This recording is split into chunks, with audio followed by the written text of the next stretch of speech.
निवडणुका आल्या की नेत्यांची आणि कार्यकर्त्यांची एका पक्षातून दुसऱ्या पक्षात उडी पाहायला मिळते ही काही नवीन नाही। पण नाशिकमध्ये माजी आमदारांना अवघ्या 10 दिवसांमध्ये 2 पक्षात उड्या मारल्यात। नितीन भोसले 2009 मध्ये मनसेच्या चिन्हावर आमदार झाले। त्यानंतर त्यांनी शरद पवारांच्या राष्ट्रवादी काँग्रेस पक्षात प्रवेश केला। यानंतर माजी आमदार नितीन भोसलेंनी राष्ट्रवादीला रामराम करून 25 डिसेंबरला भाजपचं कमळ हाती घेतलं। भाजपमध्ये 10 दिवस झाल्यानंतर त्यांनी भाजपचीही साथ सोडली आणि शिंदेंच्या शिवसेनेमध्ये प्रवेश केला। भाजपनं प्रभाग 13 मध्ये तिकीट वाटपात विश्वासघात केला असा आरोप त्यांनी केला। प्रभाग क्रमांक 13 मधून भाजपच्या चिन्हावर निवडणूक लढणारे शाहू खैरे आणि माजी महापौर विनायक पांडे या दोघांनी आपला विश्वासघात केला असा गंभीर आरोप नितीन भोसले यांनी केला।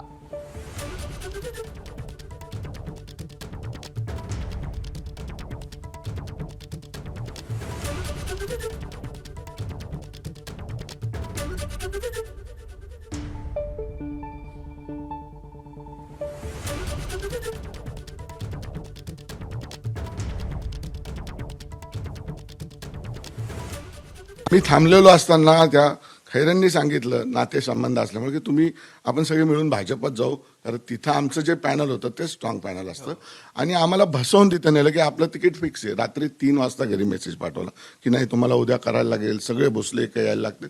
आम्ही विश्वास ठेवला, कारण छक्के पंजे नितीन भोसलेने आयुष्यात केलं नाही। शाहू खैरे आणि विनायक पांडे ह्या दोघांनी आम्हाला आश्वासित केलं होतं की आमचं फायनल झालंय, तुम्ही प्रवेश करा। आणि म्हणून आम्ही प्रवेश केला, तिथे गेलो। तिथे गेल्यानंतर गिरीश भाऊंचे माझे खूप चांगले संबंध। त्यानंतर तू कसं काय आला, तुमचं नावच नाही, तिकीट नाही। तेव्हा आमचे डोळे उघडले की आमचा त्या ठिकाणी ह्या खंजीर खूपशाने। एबीपी माझा, उघडा डोळे बघा नीट।